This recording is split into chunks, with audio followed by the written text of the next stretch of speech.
Hello, good evening, and welcome to the Caithness Amateur Dram Antiques Society tasting. I'm going to be doing a range of tastings where I'm going to compare Diageo's Distillers Edition to the core range bottling from the same distillery. Uh, so we have to hark back to Diageo's classic malts to consider this. They were introduced in 1988, and there were a small selection of whiskies that showcases the range of flavours available in single Scotch whisky, and they're taken from Diageo's extensive portfolio. They cover the smoky, sweet, rich, and light, with stops in between. And they've been slowly adding or added to the selection. I think they've now discontinued the classic malts range.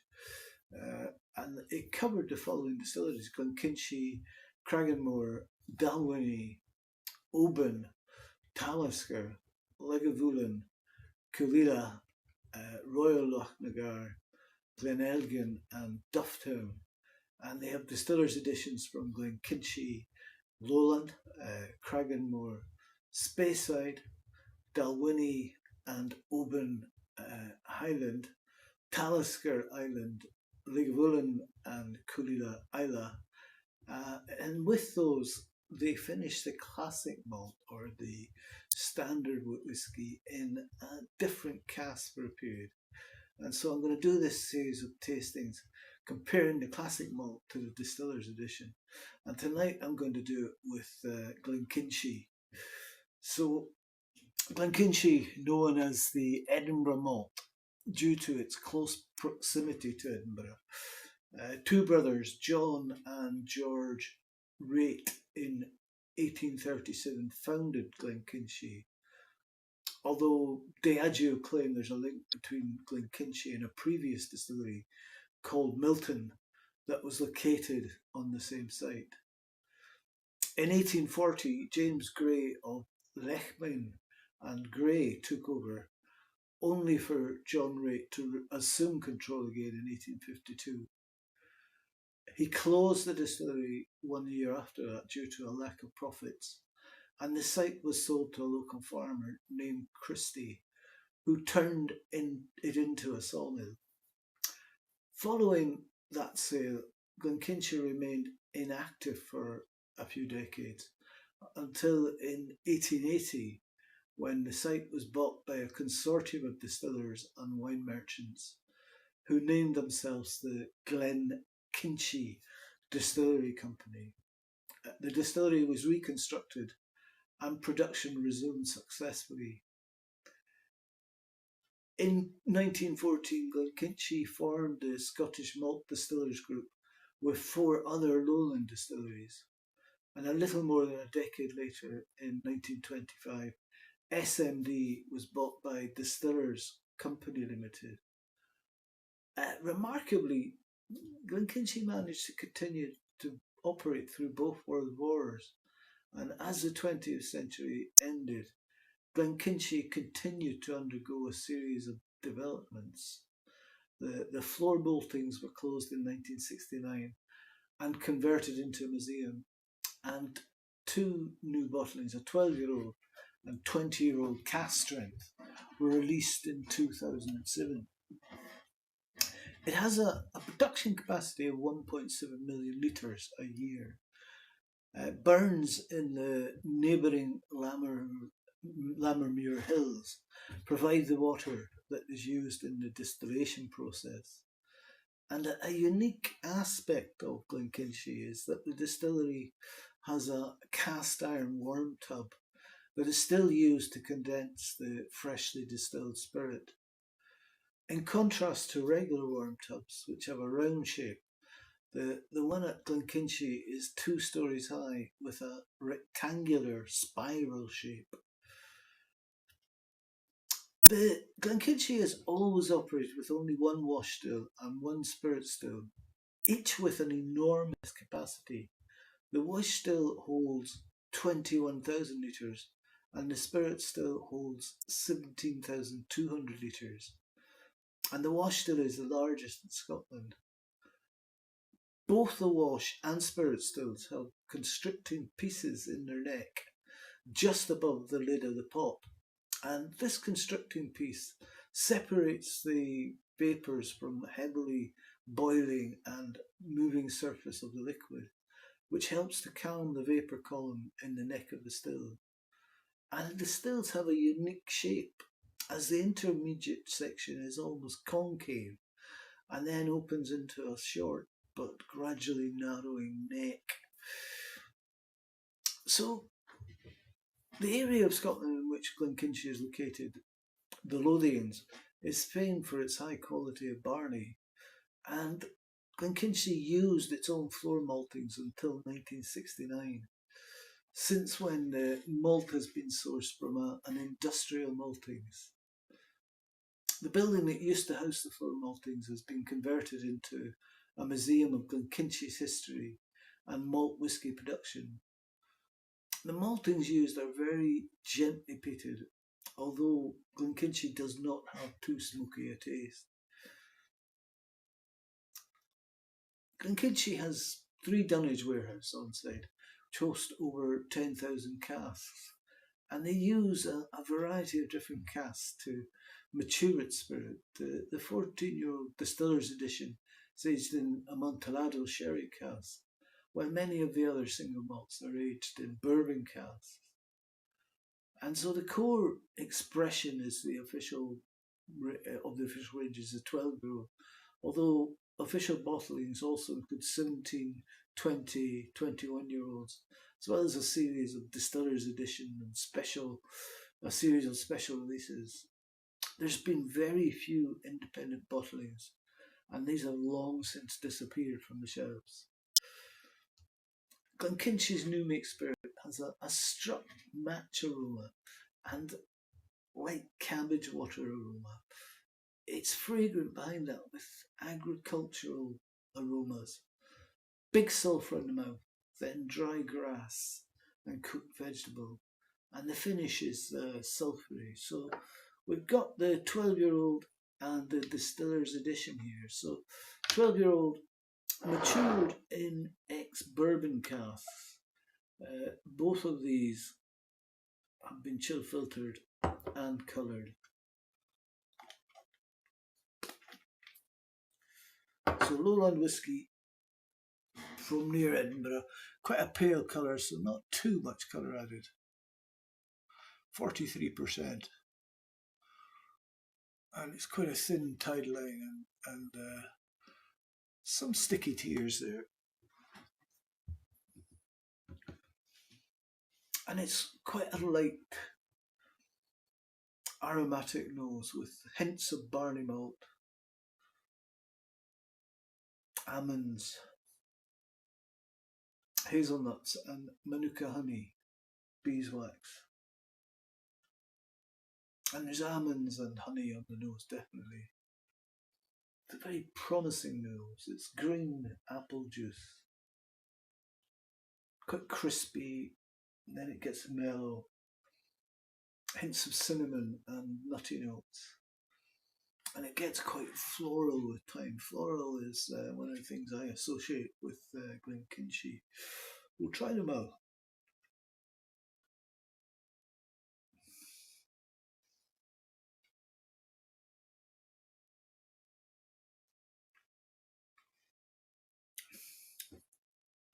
It's a very fruity palate. A mix of stewed fruits, dessert wine, apple peels and honey. And it gets a bit oaky in the late palate.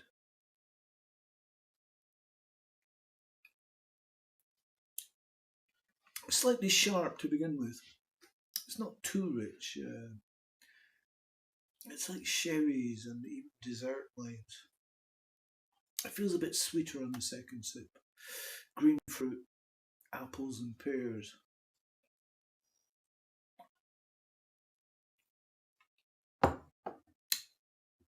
Some grassy notes, crispy and sweet. bit watery like watermelon and very mildly hot.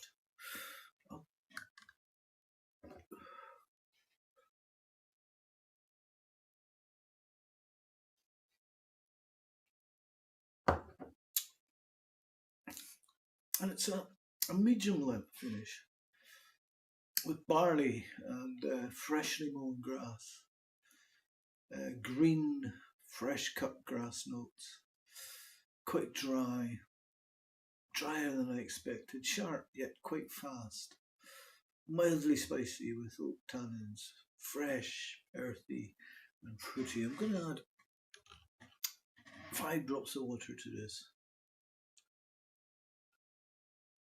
I've kept some back to make a comparison to the Distillers Edition.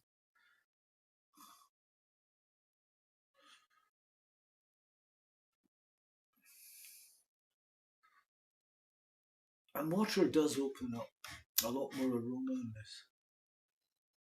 It becomes smoother and slightly sweeter.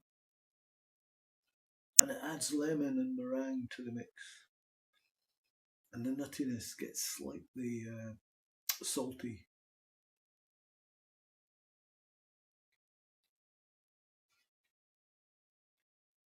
I could taste a lot more vanilla and apples and citrus. And drops of water and thyme make it very smooth. It's a bit light for my taste.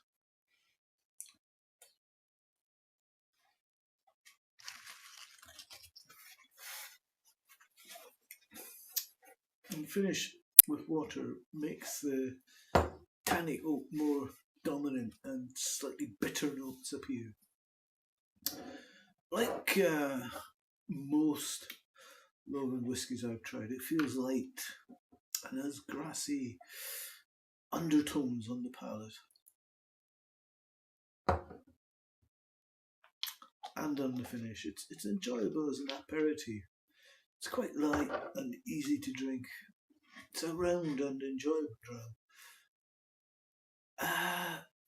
It's smooth and a bit similar in taste with its fellow Lowlander Auchentoshan, but it probably has a bit more character than the Toshans I tend to have tasted. I do recommend it, I think, without water. So I'm going to cleanse my palate before we try the Distillers Edition. And tonight I've got a bit of chocolate. I love the chocolate. And this one's called Gnaw.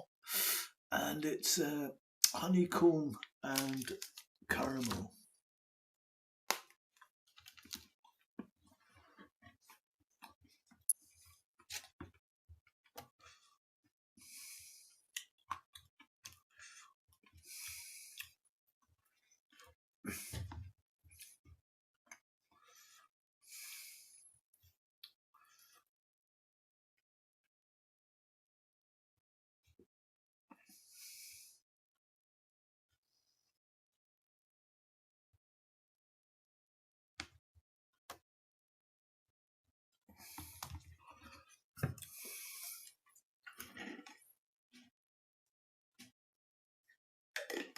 So next up we have the Distillers Edition of the Glenkinchie, again 43% coloured and chill filtered.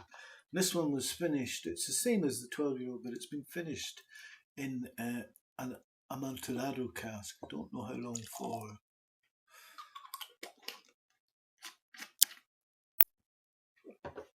So let's see, does the finish add to the whiskey? And you can see it is a little darker. This is the original one here. And this is the Amontillado cask. And yeah, it is just a shade darker. This one is the finished, the Distillers Edition. And again, it's some tears there, sticky a bit.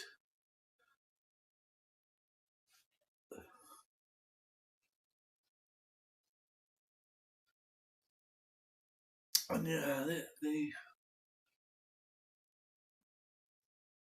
Amontillado is having an effect. It reminds me of a a white wine like a Chardonnay,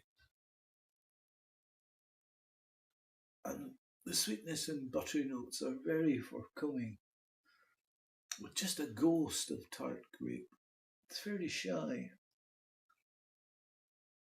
Rum raisins and peanut skins. And again, you still get that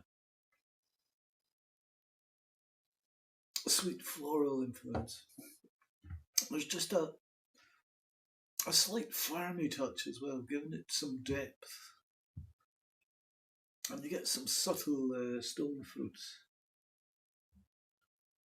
And pushing past the wine, you do get some green apples, honey, and white sugar. And just the faintest reminder of charred oak at the end.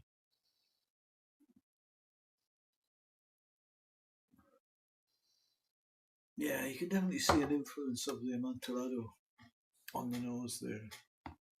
Try them out.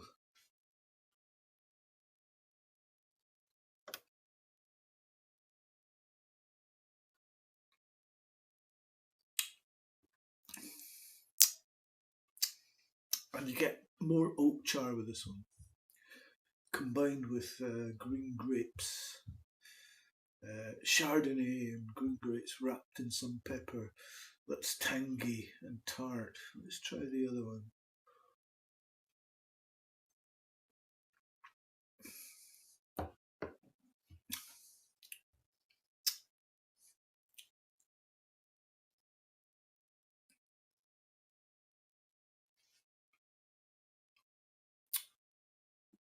With this one, this is Distillers Edition. There's an underlying sense of white sugar sweetness. It's not synthetic, but nearly is. It's rather malty, dry and spicy cloves, ginger, with a touch of toasted oak.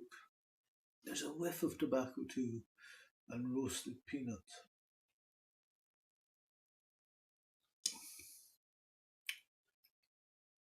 Slightly sour and herbaceous, with just a hint of cherry syrup. And that taste gives way to a lingering charcoal feel that has wisps of that lingering white wine.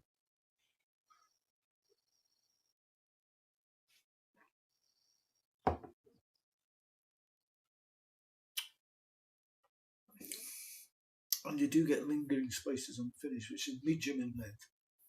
Nutty granola and baked walnuts, white fresh peach, toasted marzipan and sweet oak lingering.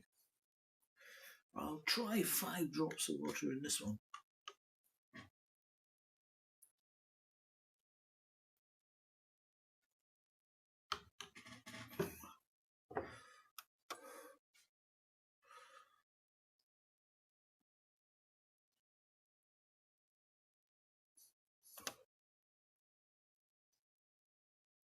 And now it becomes creamier, creamy praline, floral honey and buttered sourdough, with whispers of distant herbs.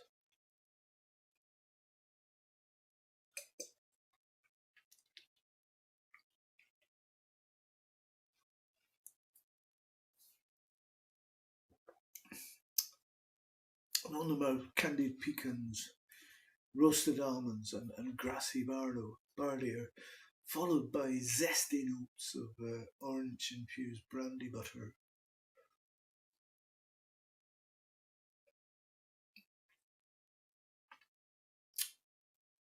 And the finish is medium long, dry and spiced, white wine-esque, barley sugars and melon with honey. Back to the other one.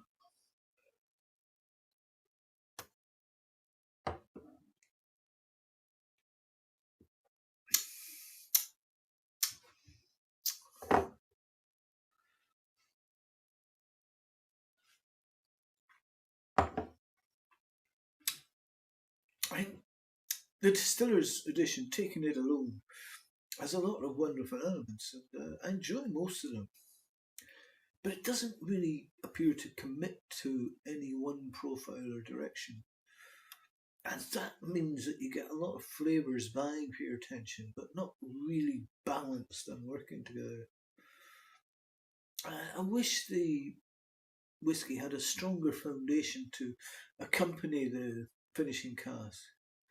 But I think the underlying scotch wasn't complete in itself, and therefore the finishing cask just confounds the issue.